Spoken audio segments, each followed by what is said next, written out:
full of loneliness and misery and suffering and unhappiness, and it's all over much too quickly.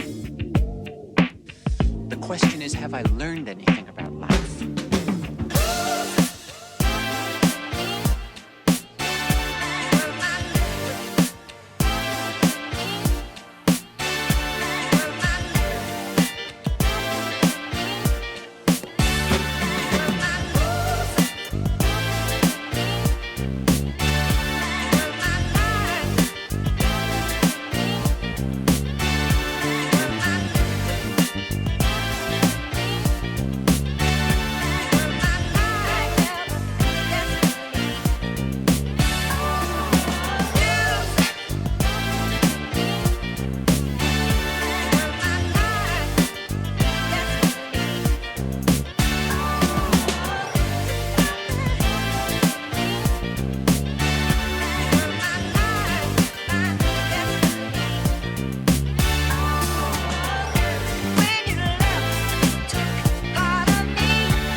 Hello, everybody. We're live.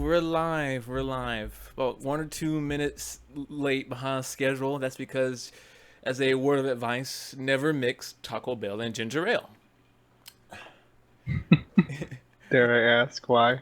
Because you will get an upset stomach. As you all can hear, I am joined today with the co-host, the one, the only, that lovable Mexican Lewis. How are you? Doing pretty good, Zane. Doing pretty good. That's because you did not eat Taco Bell and ginger ale. That is true. It's probably at least better than you right now, Zane. Trust me, Lewis, I am fighting back a war within my body.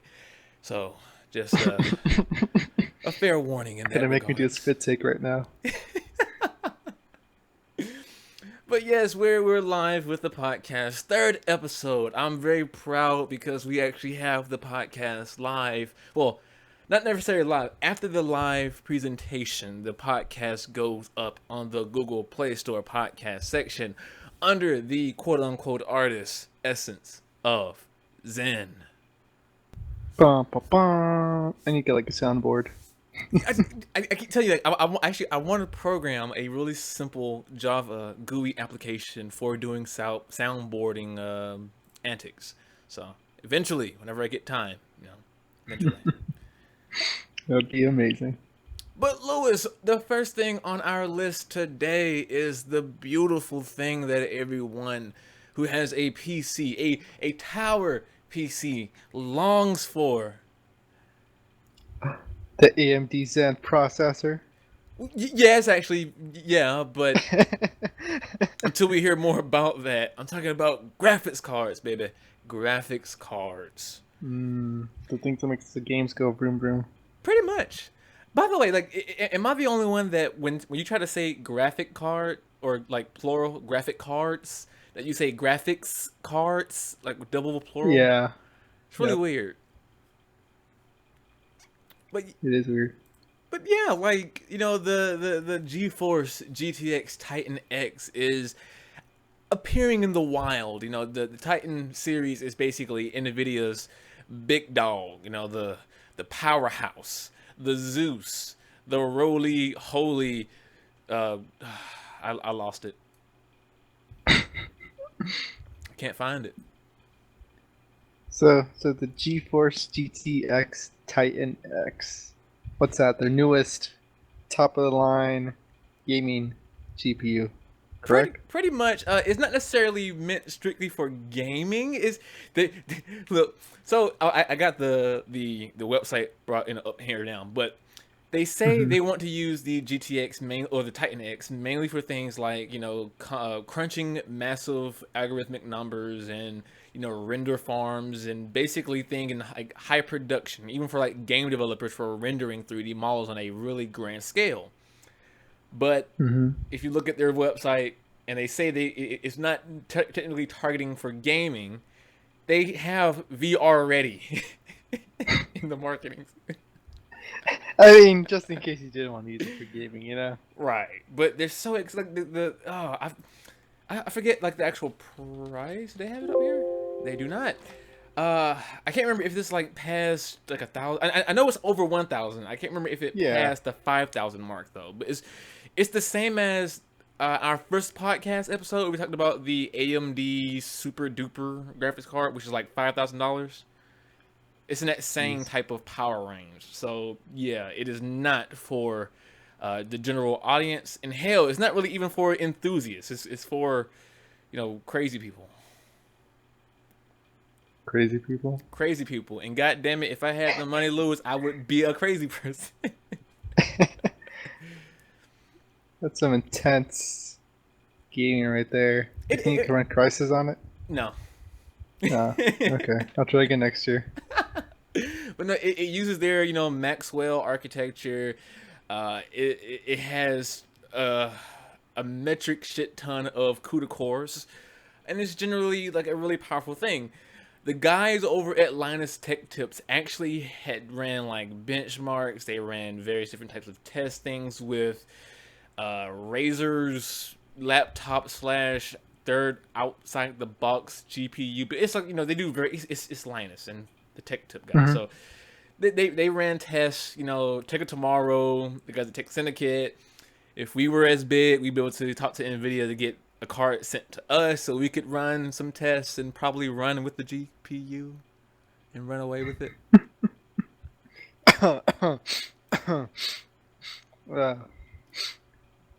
Please help us.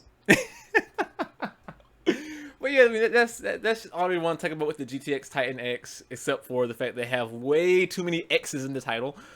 But yeah, it's a very powerful, strong ass GPU that is balls to the walls amazing. Too many X's in the name. Next is gonna be the NVIDIA Titan XX, then XXX, and XXXXX. Sponsored by RedTube. No. I guess. But yeah, moving on with the technology. We talked about new phones a while ago. I can't remember if it was the first. I can't remember the first, second podcast too much actually. I've been too busy. I think it was just last week. Okay. We covered the Galaxy. Okay. But yeah, like apparently the iris scanner, the thing that I was like, this might just be a gimmick. Yeah. It's turning out to be apparently loved by most people. Huh. Wait, It came out already? That's right, it did come out already. It came out like a week ago. I'm not. Wait. It's either out or at least started selling early. Like, you can order your phones and have them shipped to you later. I don't know which one yet, but I know a bunch of the reviewers like Marcus Brownlee, the guy who runs the YouTube channel MKBHD, MKBHD, one of those. But yeah, he got his hands on it, was working with it, and he wanted to see how close you had to have the phone to your face to do the iris scan, and you don't have to have it close at all. It's like it gives you like a graphical layover on the screen to put your face into like the measuring, and once your eyes line up with the augmented reality screen thing, the infrared lasers will scan your eyeballs. And yeah, this is where your face goes. Now I'm gonna scan it. Can you imagine like if we made cell phones or like devices like that and it used a facial or an eye scanner? Like we would literally program a voice that goes, "Please put your face here. This is where your face goes. I'm going to scan you now. You are very beautiful." Creepy as hell. It's supposed to compliment you. It is. Of course. Why not? Why not? Well, But the creepy thing is that somewhere in some database is gonna be, your eyeballs. yeah, your eyeballs somewhere. They're gonna start making androids and Terminator builds using the scans of your face and eyeballs and retinas. Um, but no, the It's pretty though. it is, but the creepy factor also increases. Like, and last week we talked about how it is indeed creepy. The same with having your fingerprints put on a database. Yeah. The thing is, because it uses infrared technology, it can actually work while you're wearing glasses and even sunglasses. So it can beam through your glasses, man. Like, oh. UV protection ain't stopping that. Hell, condoms could even protect you from. No, I'm just. Let me.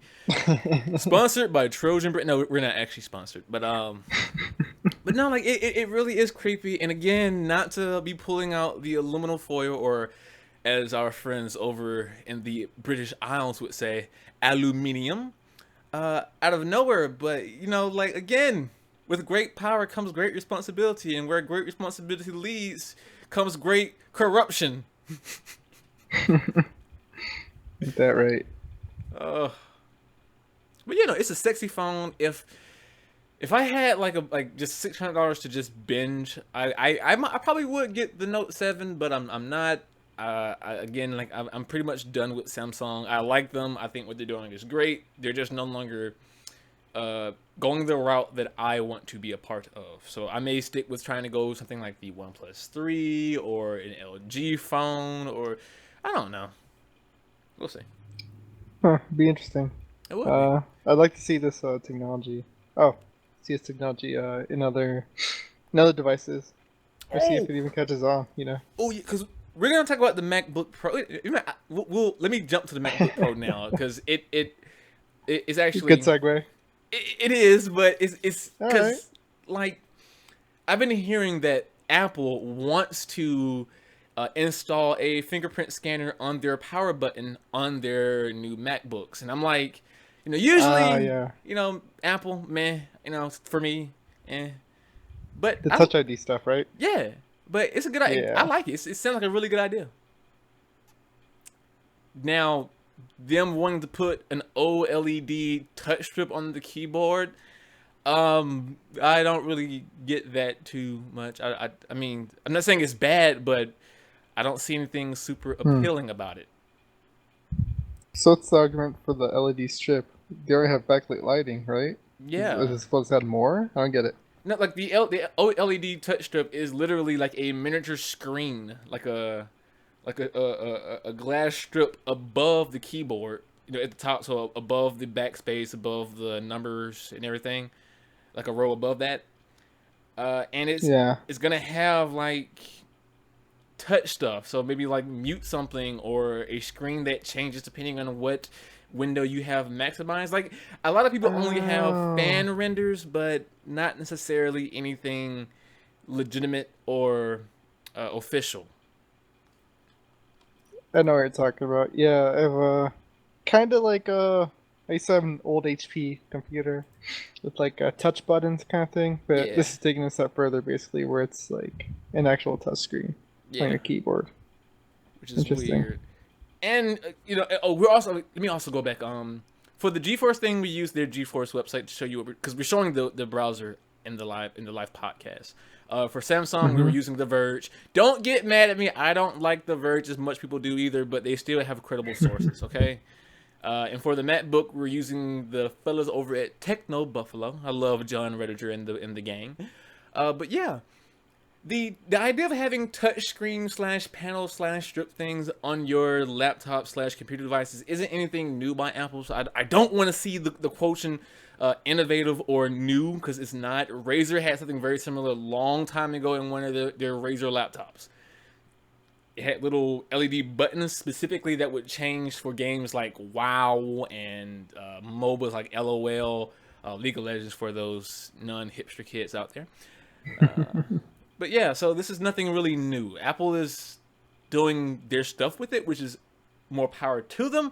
But damn it, if I see one person call this innovative and new, I'm going to cut them.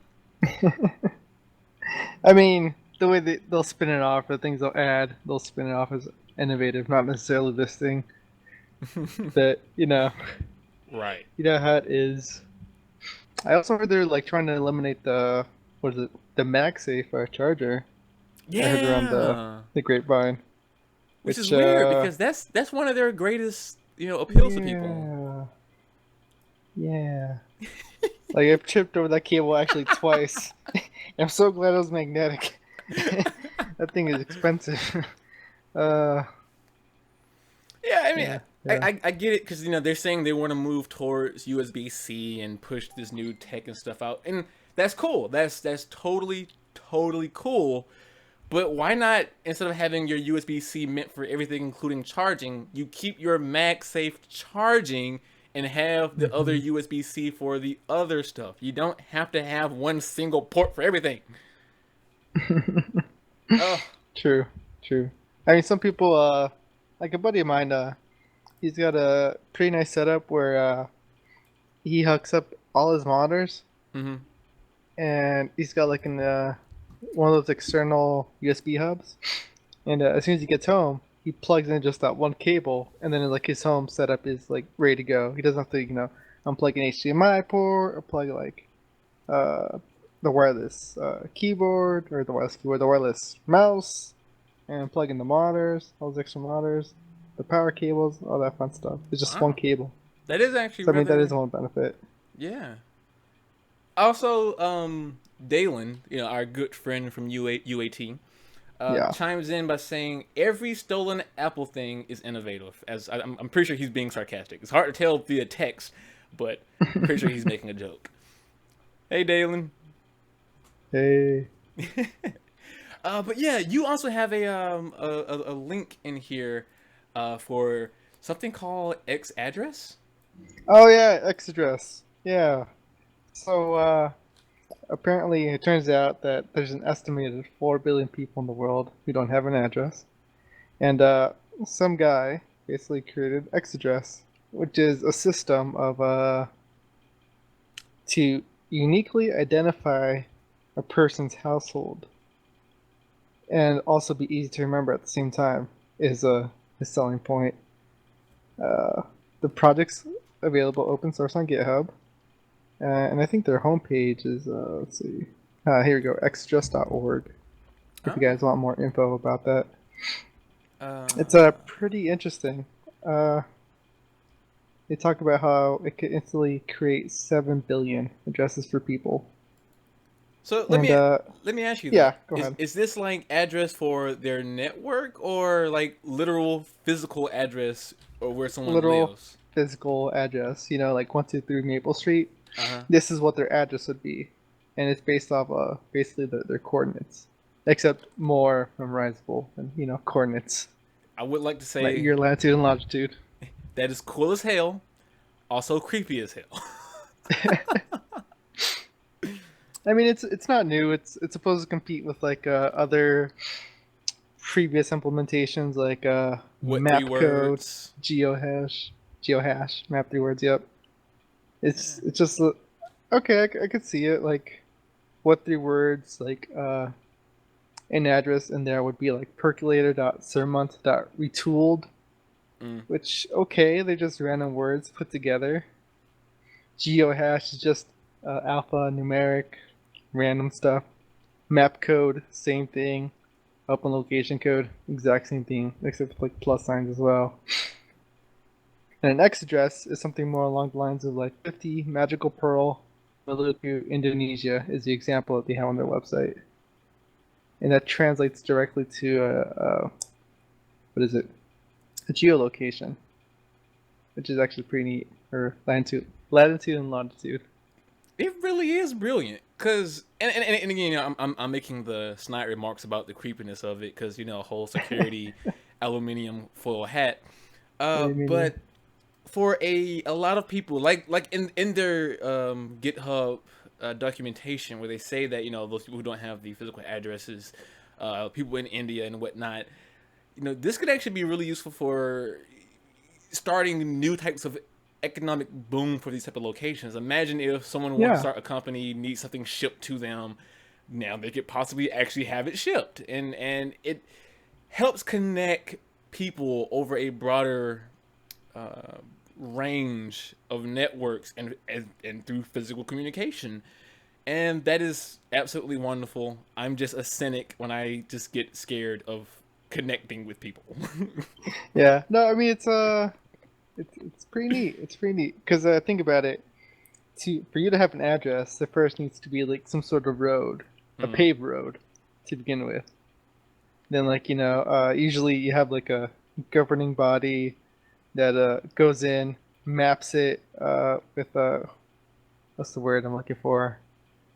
The position, the people who come in, who map things out, Oh, make sure things are straight. the You know what I'm talking about? I can't remember if it's called like Yeah,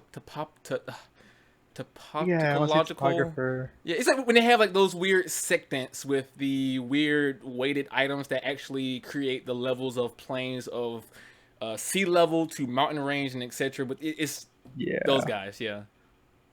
I want to say cartographer, but I feel like that's still not too accurate. No, I think But cartographer anyway, is right like, because that's mapping, I do believe. is it? I think so. But anyway, you have like all these layers you have to go through just to get a street and then address and all this other bull crap that these guys trying to fix that problem so the world's more connected. Dun dun dun dun They dun should deliver stuff. People could get mail. So I just thought that was pretty neat. I just wanted to share that. I do agree. Yeah. I mean, I don't want to say anything negative because I really like the idea. I really enjoy what these guys are doing. I just the cynic in me, man, the cynic. 4 billion people, Zayn. 4 billion people. 4 billion people today get everything they got. I can't remember how the theme song goes, but you just want to go somewhere where everyone knows your address. But that pretty much wraps it up for our technology sectional portional thing of the podcast. I want to move over to gaming, which I want to talk about No Man's Sky, which has pretty much been in the news for the last 5 days. Good things and bad things all around. So, you know about No Man's Sky, right? Good. Do good. I think you told me about it last week. Yeah, the space exploration, scanning, center of the universe. Everyone's trying to get to the center, etc. I was going to do a day one streaming event with it until I found out that the PC version pushed back to August 12th, but everyone who has a PS4 can play it already. I'm guessing that's the bad news. That is part of for the PC for the PC people. Yeah. PS4 people are like, suck it. I actually released a video on it today about an hour or two ago called No Man's Sky Starts from PS4 to PC because my brother got it for PS4 and I played about 15 minutes of it. And I mean, I like it. It feels smooth. It's going to be, because it was so for so many years, it's going to be battled over by the entire gaming community in the next few months. I swear. Yeah.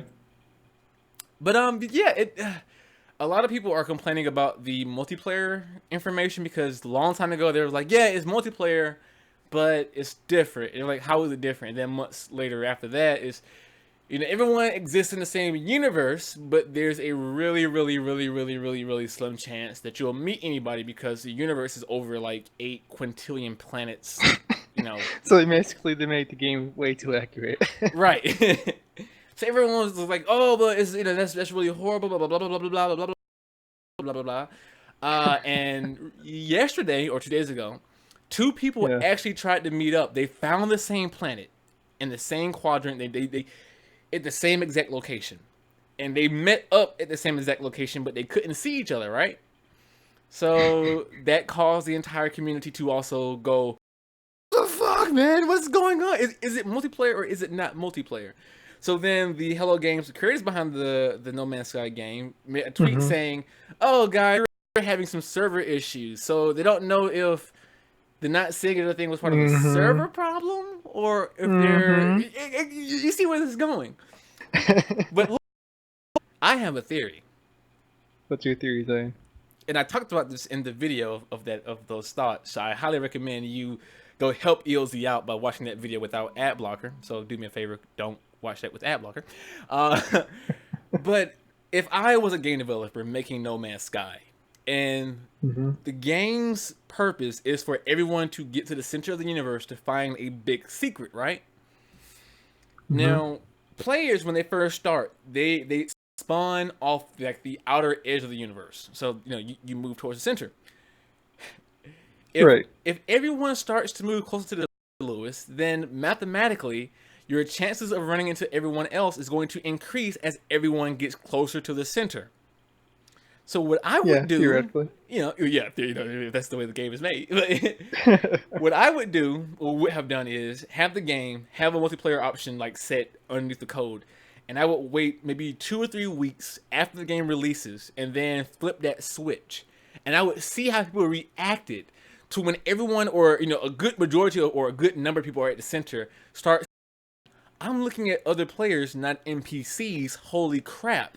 And then it'll allow the community, the virtual gaming economic status quo of the community will either Hmm. become mercenaries, and the center may become this PvP battleground of like the what on the oceans they call it, like the pirate areas where there's no jurisdiction. What do they call that area? No jurisdiction. DMZ. Yeah, it may become. Will it become that of in the space, or will it become a hub where players communicate in such a great positive manner, where people meet at the center as a hub to team up and then go and branch out into the other side of the universe that they may have not yet explored. See, that's what I would push for the game. I would try to keep it secret because that is far more entertaining as a experience, in my opinion, especially with what I believe No Man's Sky is trying to aim for. So, That. Oh, see, I wouldn't put it past them. The developers, that is. yeah. I'm just Yeah, saying yeah. though. Yeah. And if On the other side, if they made it super, super, super realistic, there'd never be really a center because yeah, it'd still be expanding the yeah. universe. That is, and there'd really be no center because everyone would be at the center. Oh my god, that's what it is. Everyone's already at the center. Saying everyone's already at the center. You'll only be Quick, able to see each other. grab the aluminum foil. But no, and uh, that does beg a really good question though, because the idea, and now I'm getting to a little bit of like science here, but if the universe is ever expanding, like the great analogy of a balloon, being blown up with air constantly, having these dots where things are forever moving outwards, but at a proportional rate or a ratio of comparing the reference location of other universal entities. Can mhm. you move fast enough to be faster than what the universe is expanding, truly getting at the center? And if there is something, because all they say is at the center we can see nothing but white noise, because that's what we picked up, like in real life. That's our signal location. We all we know is white, but what does it actually look like? And I'm like, oh my god, I love the I universe. think you figured out the game, Zane. That's what they're not going to tell people. People are Exactly. going to have to figure out on their own. Hello, game. You should hire us. We if you didn't do this, fucked it up, we can help you. We can help you. So moving on though, I see you have some Pokemon news, Lewis. Yeah, Pokemon Go, Pokemon. Pokemon. So yeah, that tracking feature. Numerous articles online, Reddit, Imager, chunks of the internet are just complaining about the tracking being gone. Now let me But ask then you. again, it wasn't that great. Thank you. You Oh, know, like it was really crappy. it really was. I get it. That's kind of like the whole we removed this because it was broken thing. But even if it worked, even if we're probably saying this Pokemon is about 3, 2, or 1 steps away from you. I mean, you still don't know what direction. Although there's rumors that if you point your phone around pulses, that was never actually confirmed. I mean, you still walked around aimlessly until you found something. So, Right. eh, Yeah, I think they're supposed to replace it with an update that's gonna come out soon. Some people are saying that it already came out for them. But I don't know if it's just rumors or if it actually did come out because I haven't gotten an update yet. Yeah. Last I heard it was in beta in San Francisco. But basically, I have a picture of the Pokemon and a little what is it? A little picture next to them, like a nearby landmark. Mm. So you get a better idea of where the Pokemon actually is. It's kind of cool, actually. Now I don't know where those pictures are. Like if you're in a more rural area, I don't know if those pictures are like from Google Maps or something, or if like it'll just be a question mark, like you're just SOL. Like, Could you imagine being out in the boonies and seeing that there's like a Dratini nearby, and when you look at your little tracking thing, the image is just like a JPEG of bumfuck in the middle of nowhere, like the word just. oh man, that'd be amazing. Yeah. Yeah, because all I could ever find are damn Pidgeys. Pidgeys everywhere you go, man. Yes. Don't get me wrong. It's a great way to exploit EXP boosts and gaining with Lucky X and whatnot. But, I mean, true. you know. Do you still play often?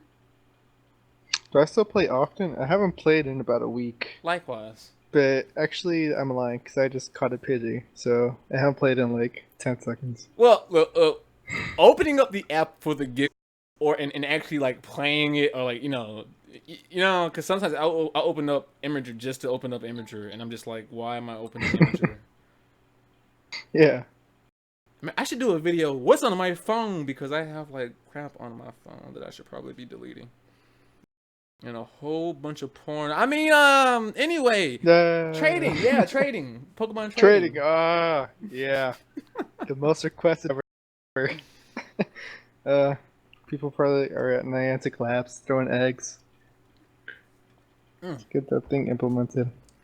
Let's see. I'm worried about two things when it comes to trading. One, right. Is trading only going to be available near you? Like, do you have to physically be by a trainer to do the trading, or will it be online no matter where you are with someone else? See, I'd rather like not proximity, but like anyone, anywhere, so I could actually trade with you, Zane. If you're like on the other side of the U.S.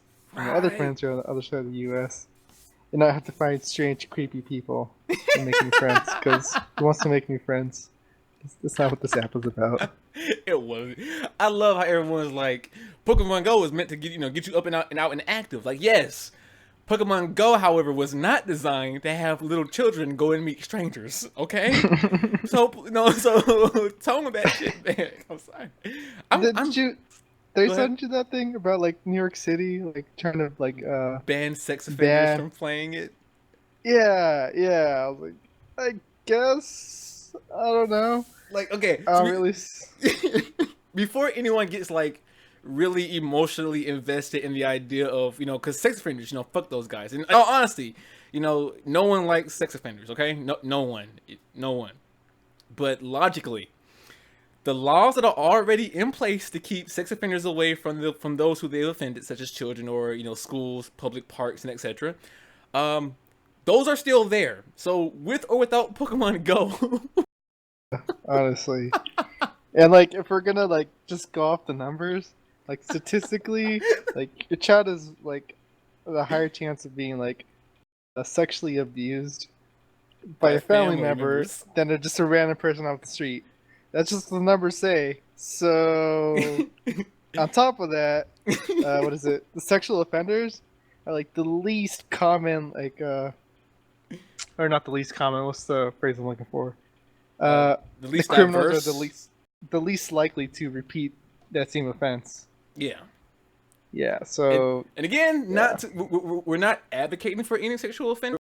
We're not promoting it. We're not saying give them a break. All we're saying is logically, you're trying to mix two things that have no correlation or a causation to whatsoever.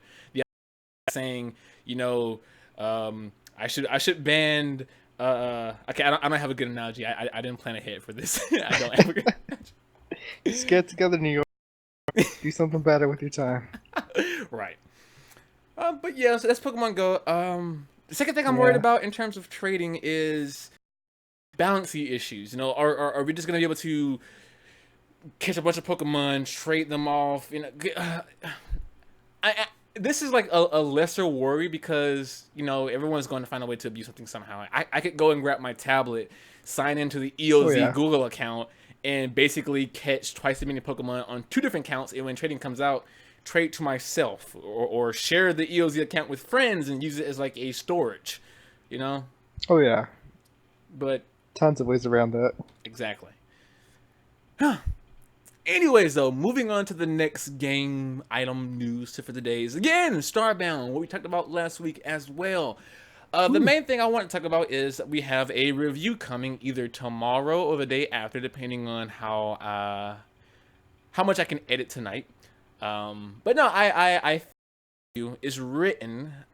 It's already been graded. It's been scored. I just got to record it and render it, and also do the blog version of it out. But no, like generally, I would just say it's a good game. I enjoyed a lot. I dig to it. It's one of my personal choices, as in like a choice of the year type of thing. So, highly recommend. We should make that award. Oh, I should make like a graphic for stamping, like a stamp, a seal of approval. You know. Yeah. But no, it's I love it. If the game is your type of game, then I think people will truly.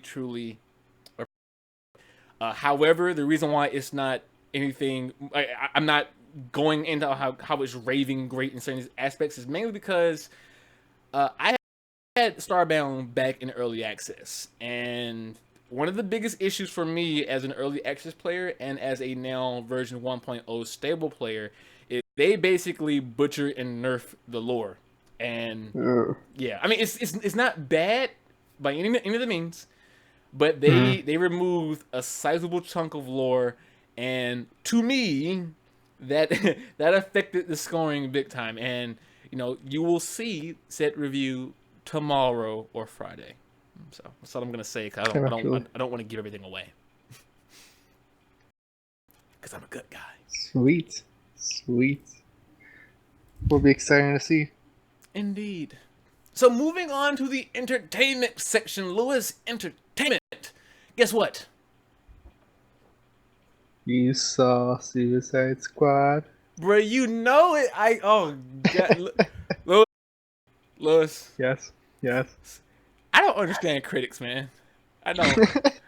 And like, so how accurate was that Rotten Tomatoes review that we saw last week? Ass backwards, dude. Ass backwards.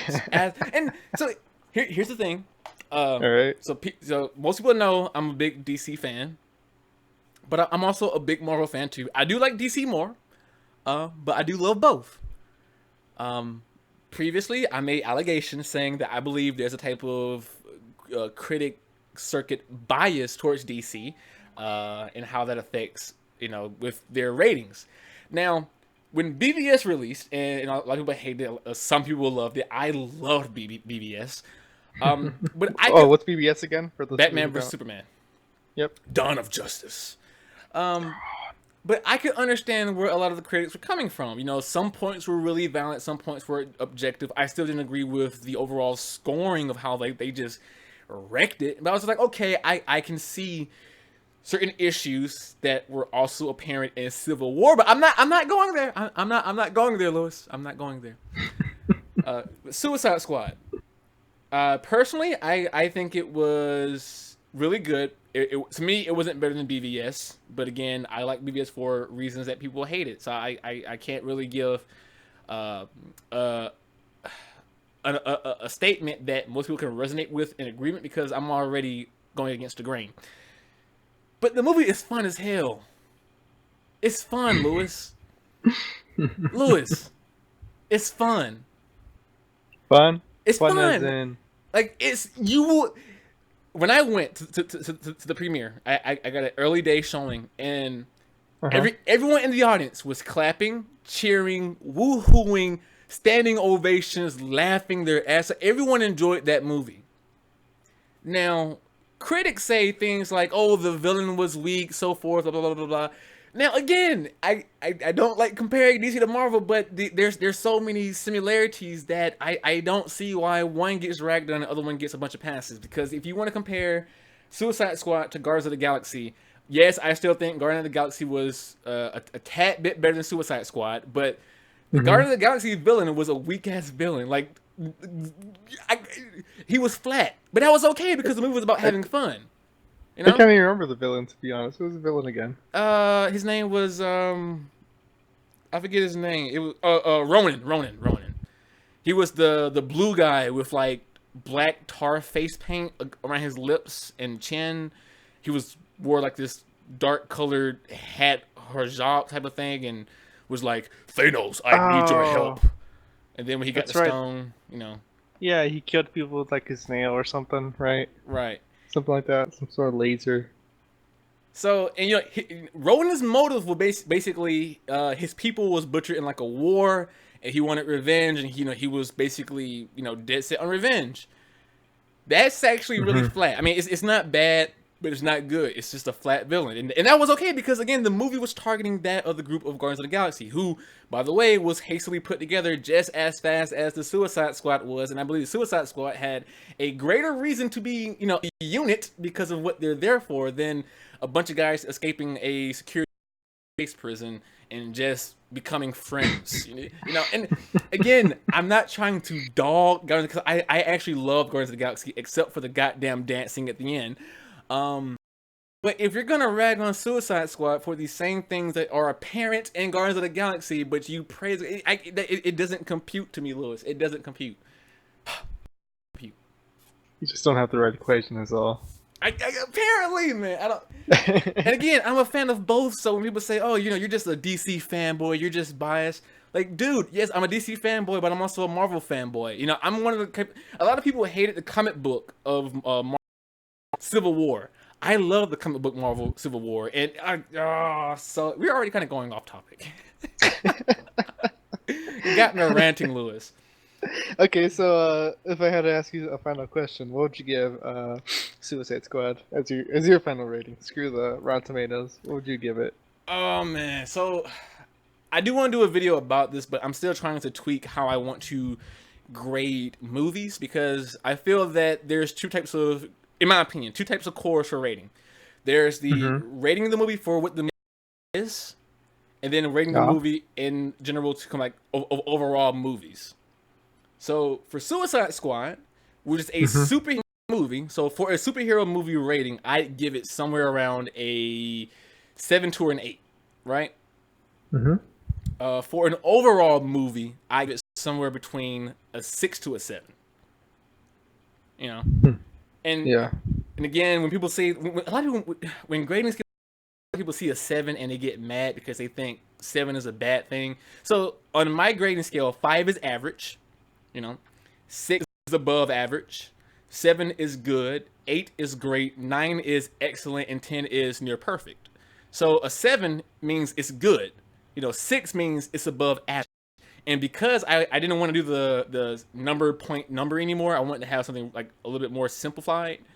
A solid number can actually still have a lot of range to it. So one 7 may hold more weight than another movie 7.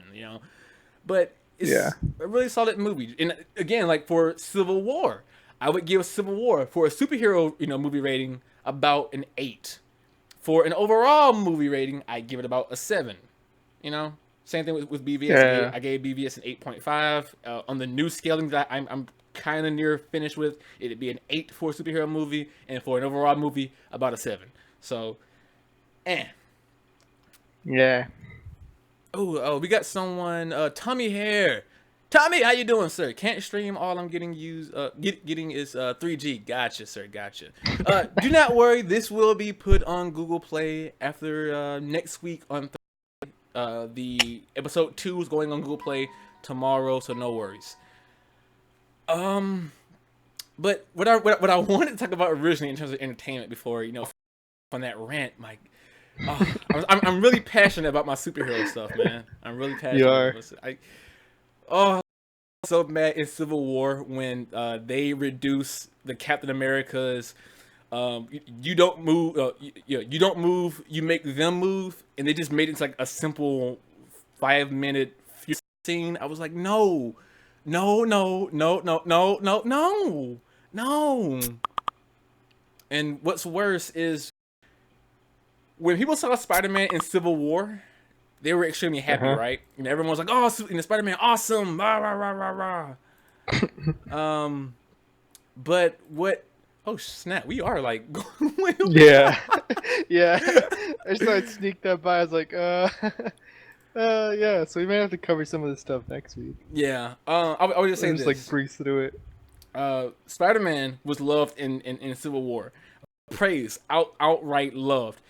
When people saw the Flash in the Justice League teaser, people were like, "Oh, you know, he has no purpose for being there." Da da da da da da. Or with like Wonder Woman for BVS, no purpose for being there. She's just there for fan service to get hyped and for hyping up her movie. Yeah, so was Spider-Man. He had no reason to be. He was literally recruited because they said they needed him. He fought in the battle, and then they said, "You know what? Sorry, we messed up. Go back home." No, I'm sorry, but if you're gonna complain about people being shoehorned in for hyping up the next movie, then you cannot sit there and praise Spider-Man. Yes, it was a cool scene. Yes, it was awesome. Yes, Tom Holland, the actor for Spider-Man, looks you're going to be a great Peter Parker and Spider-Man. But no, his place in that movie was complete fan service and was just shoehorned in to have fun. Agreed. I'm sorry. Agreed. Yeah. But so to breeze by and get done with this topic. DC Studios, they got a lot of flack in terms of the media because a lot of rumors and information about the development for Suicide Squad was getting out there about how they were rushed or pressured by Warner Brothers. And when a rumor released, every news outlet was on board, right? Mm-hmm. Now with Marvel, they're still having their disputes, their arguments as well, and this is nothing new. This has been going on for a long time, yet no one wants to actually talk about it. So our good guys over at Cosmic Book News was talking about how the creative committee behind Marvel is the reason why the TV universe may actually never cross over with the movie universe, which is the biggest thing that everybody wants. And this is nothing new. This has been going on since like the second Iron Man movie. It's the reason why not Kevin Feige, Josh Whedon had so many issues with Age of Ultron and went out after the movie and started ranting negatively about the Marvel Studios and how he hated working with so many people, how it was unpleasant. You had Kevin Feige who pulled Marvel Movie Studio away from the creative committee, messing with his work and everything, and how it was just a massive struggle, a massive battle, how it even led to comic books being canceled because someone on the committee who was rich did not like a writer, so he had a petty argument. And I'm sorry, this it's no big deal, but if you're going to blast another studio for rumors about development of a movie, exactly, if you're gonna blast drama. But you want to ignore Marvel's drama. I'm sorry. I smell bias. I smell bias. But yeah, we'll talk more about the DC entertainment stuff next week in the next podcast because we kind of went over time. So I'm gonna do a quick 5-minute advertisement. You guys already know what this happens for the last time, but we'll return shortly.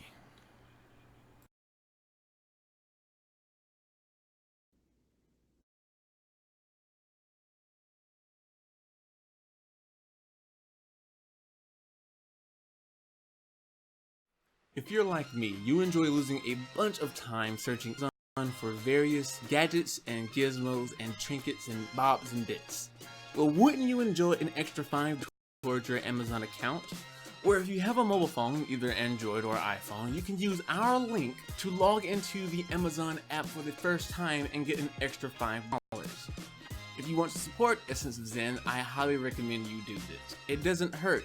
All you have to do is click the link and follow the 2 instructions. If you are eligible for the extra $5, it will be added to your Amazon credits. So give it a shot. You're helping us out and you're also getting an extra $5 in your pockets. In the meantime, feel free to support Essence of Zen by using our link to start a 30-day trial for Kindle Unlimited. That's free access to over 10,000 books and audiobooks for 30 days. Unlimited reading, unlimited listening, any device. When nearing the end of the trial, if you don't want to continue it, be sure to cancel the service renewal via amazon.com/mycd. Thank you.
Alrighty, we are back. We're live. We had our break. I sipped some coffee, and that just made my stomach even worse because, again, Taco Bell not gingerbread, Taco Bell ginger ale, and of course, coffee don't mix with it. And also gingerbread, I guess I'd also throw in there since you already mentioned it. So we want to get into our science section of the podcast, and this is actually a really important aspect, in my opinion, especially a little bit controversial due to recent events. So first and foremost, let me just say that this is brought up due to the events of the quote-unquote doctor, Sebi, passing away while in the custody of the Honduras prison. So I'm not here to argue about how he died or if it was foul play, etc. I will say the man was 82 years old. But at the same time, Honduras is also known for some really shady crap. But the issue that I have with this, and this is not to, make fun of Sebi or discredit anything that he has done. This is more so to clear up a lot of miscommunication that a lot of people think or take from his rants and statements. So I will just say this once. I do not 100% agree with everything Sebi has put out online and through media. I am not a fan or believer in home pathology or health remedies and that has no credible sources. That's just not me. If that's you, you do your life. That's you. Just again, this is nothing against Sebi. This is the topic is brought up because of Sebi though. So, but yeah. Anyway, so Lewis, do you know anything about broccoli? It's good for you. It's green. Pretty much, yeah, yeah. But what if I told you that broccoli was a man-made vegetable? Uh, Probably say that. I guess it's arguable. I mean, because you kind of do plant it, or people do plant it, grow it. Unless like, well, I guess it depends. How was it made? Exactly. So that's the key point of the topic today. One of the things that a lot of people are quoting Sebi after his death, or passing, I'm not getting there, was he talked about how broccoli is not healthy because it's a man-made vegetable, and you should not eat anything that's man-made because it's not natural. Now, the quotes Or humans natural? I'm gonna get there, Lewis. I'm gonna get there. So when people say something is man-made, a lot of people have different interpretations of what that actually means. So it is not made by taking random chemicals and mashing them together and having something sprout from it. Now, what broccoli truly is a genetically modified plant. But that's also, again, people think that means, I'm splicing chemicals with DNA and cells. No, you just take a plant or an organism, and as you breed it over time, you use recessive and dominant traits to breed out certain uh, uh, traits and things from it. So broccoli is actually derived from one plant which is basically derived from the cauliflower family and is called the Brassica oleracea. I'm not sure if I pronounced that correctly. But it is a plant that was, used years ago, and for so many, like hundreds, probably even thousands, depending on, if you find any ancient cultures. Because, again, ancient cultures like, ancient Egypt, Vikings,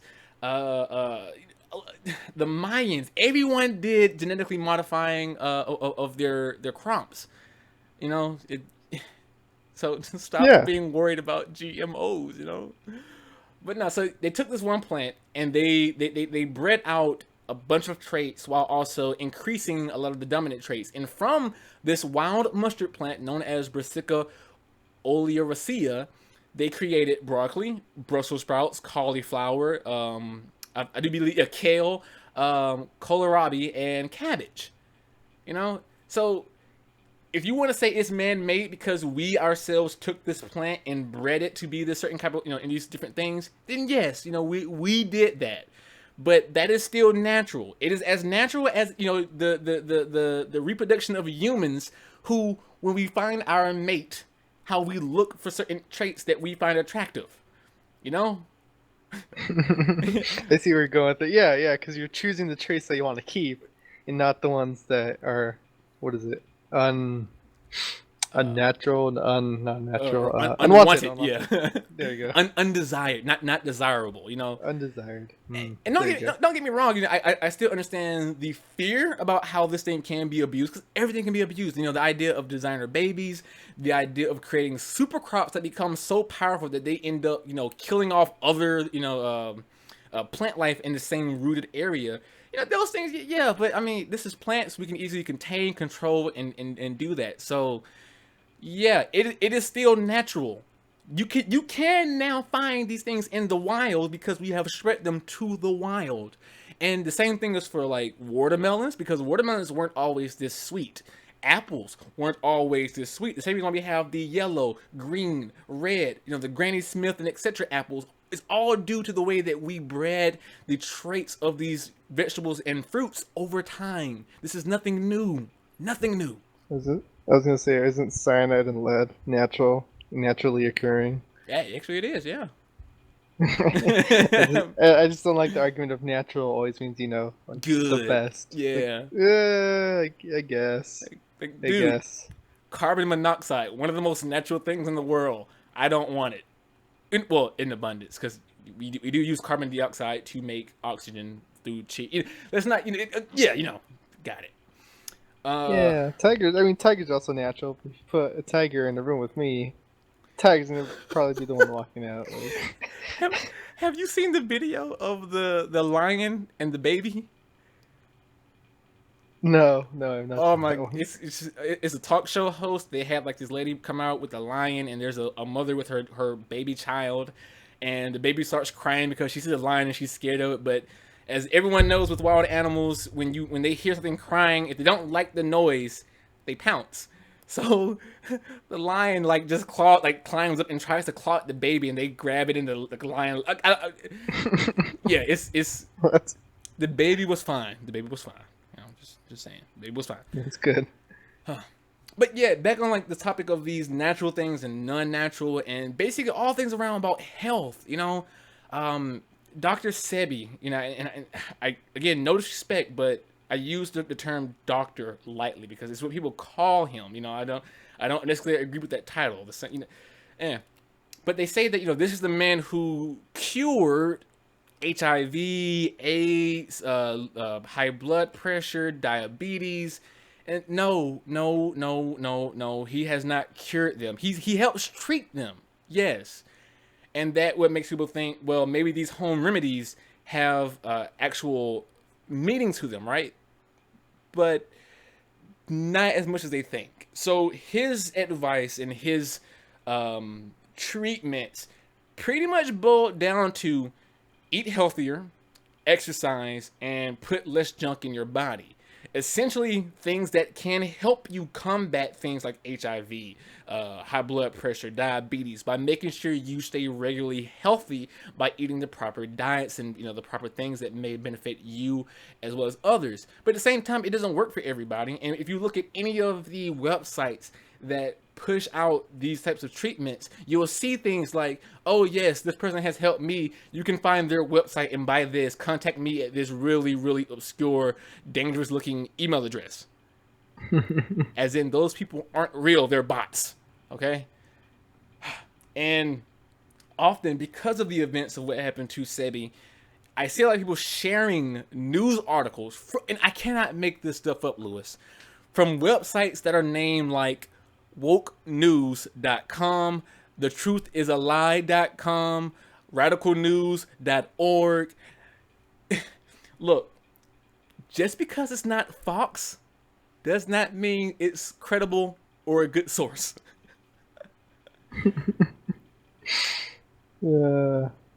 People.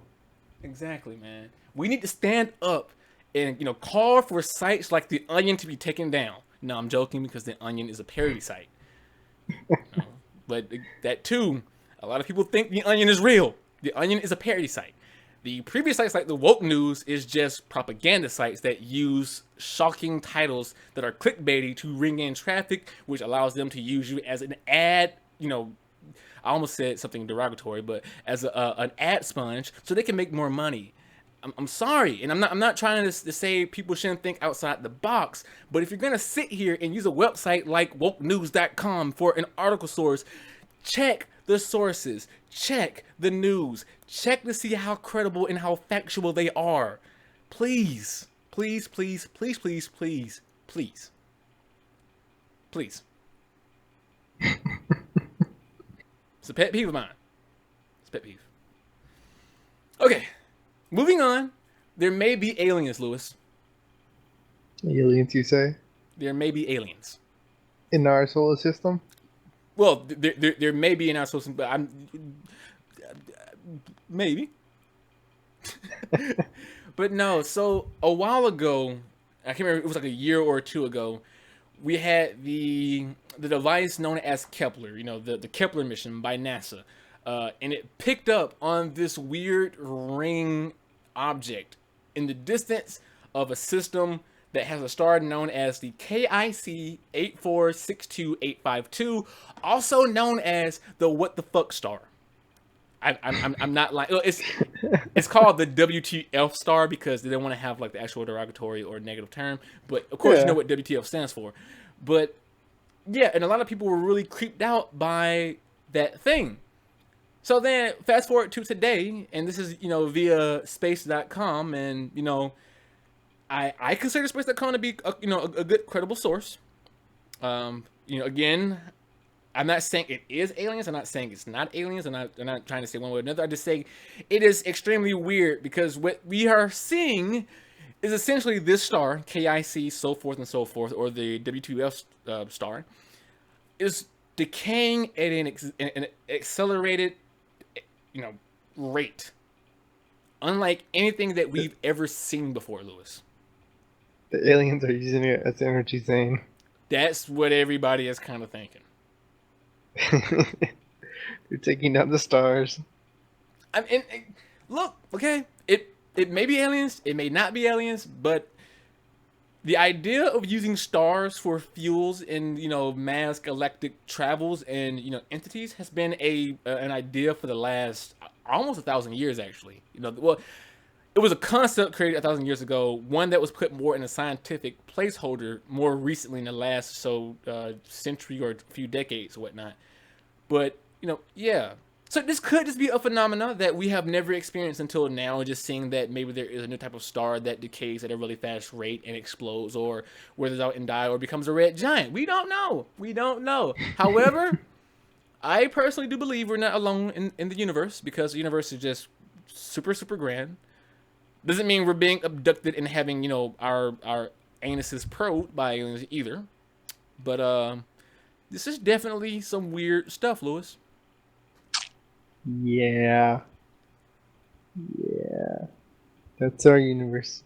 It is. A whole bunch of floating rocks and dust, gases. And everyone keeps talking about the quote-unquote megastructure in this particular area, and it's like this giant ring thing that no one can really explain. It could just be like a really weird phenomena of asteroids or debris that's accumulated in a ring-esque type of shape. But again, we have never seen anything like this, and it is garnishing a lot of speculation and fear. So bring out the apocalypse theories. The end days are coming. But no, for the fourth time, I'm going to add an extra layer of aluminium foil to my hat. I should just keep one next to my person. Aluminum foil.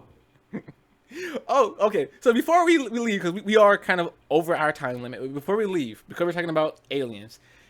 So, did you know there's actually I'm getting so flustered trying to hurry up that I'm starting to have my my speech impediment issues. But there's an abduction story, right? About how this Asian man, and this is I don't remember like when it happened, but it's kind of weird. But this Asian man says he was abducted and was forced to have sexual relations with an alien, right? Okay, so what? That does sound weird, right? That sounds weird. However, what he says, after the event, they sent him back to Earth, and he called the authorities and medical people to help him out because he was really creeped out. But they did find out that out of nowhere he did have a lot of radiation. So it's like, why does he in his household is the only one that have like high levels of radiation? No one else in the house does. No one else in the area does. This is actually really weird. So yeah. Now I'm not saying he was abducted by aliens. That's random. Yeah, it was a pretty. He wasn't old, but he wasn't young. He was a typical adult. Could be crazy. Could have gone somewhere that he wasn't supposed to. I'm not saying it's true or false. I'm just saying, man says he had sex with an alien, came back irradiated. That's you don't see that every day. He was bitten by aliens and now he's gaining their power. It's gonna be our real life Superman. I'm sticking to that story. Okay, guys, that actually pretty much wraps it up for our podcast. Now, what's been going on around EoZ? Well, as I've said about 2 or 3 times already, we are now officially over on the Google Play Music Store. If you go to the play.google.com/music/listen, sign in, click the hamburger icon in the top left, go to podcast, use the search bar to type in Essence of Zen or EoZ After Dark. You will see our podcast channel. You can go ahead and click that, subscribe to it, And literally the day, a week and 1 day later of a live podcast, you will see that episode go up on the Google Play Store free of charge. So give it a listen. iTunes is coming next. I'm just having to battle with iTunes because of their proprietary want to lock you in system that I have to download goddamn iTunes. I don't want to. But yeah. And afterwards, we're going to try to get... I know, right? We're going to try to get our first ever Android app on the Play Store. I know I've been saying this for forever. The app is done. The 1.0 is done. I just got to continue working with like getting the license and getting it up on the Play Store. So, no, I'm not lying. It's done. It's done. Just got to be made public. So, Lewis, what are you looking forward to this week as we get ready to sign off, sir? The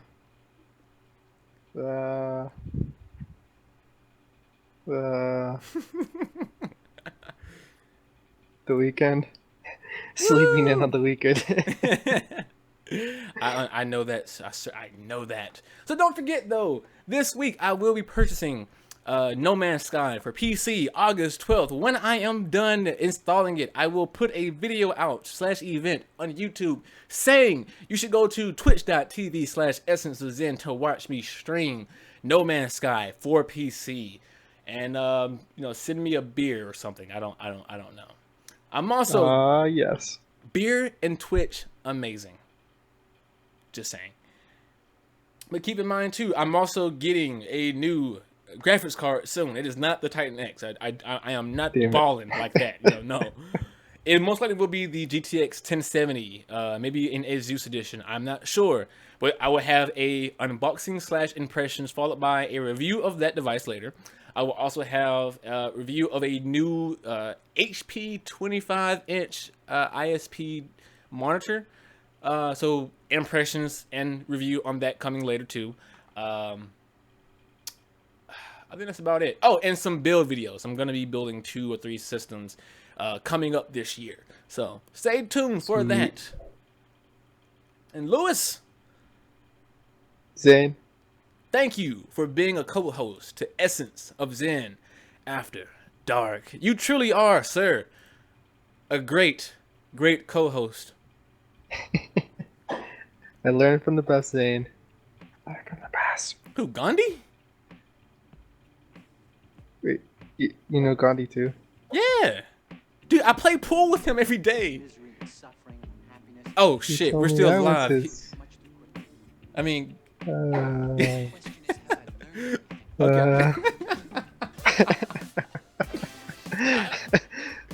All right, guys. We will see you all next week, Wednesday, 10 o'clock Eastern Time. Stay tuned. Stay livid.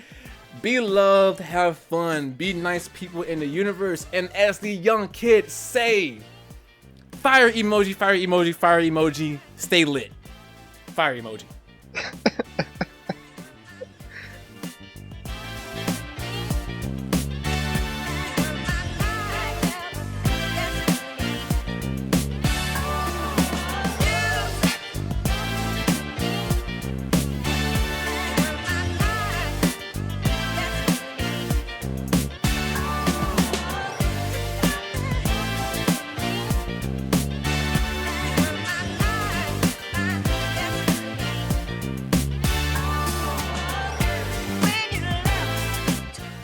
Oh, don't forget, and yeah, I do this every other week. I know I do, but don't forget, next week we will be talking more about DC, Marvel, and entertainment movies because we could not get through everything that we got through today. Sounds good. Right. This is something to start off with.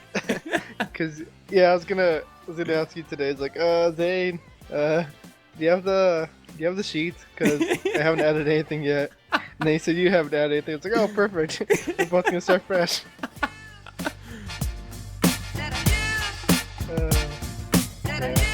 wonder if you could like pick it up to like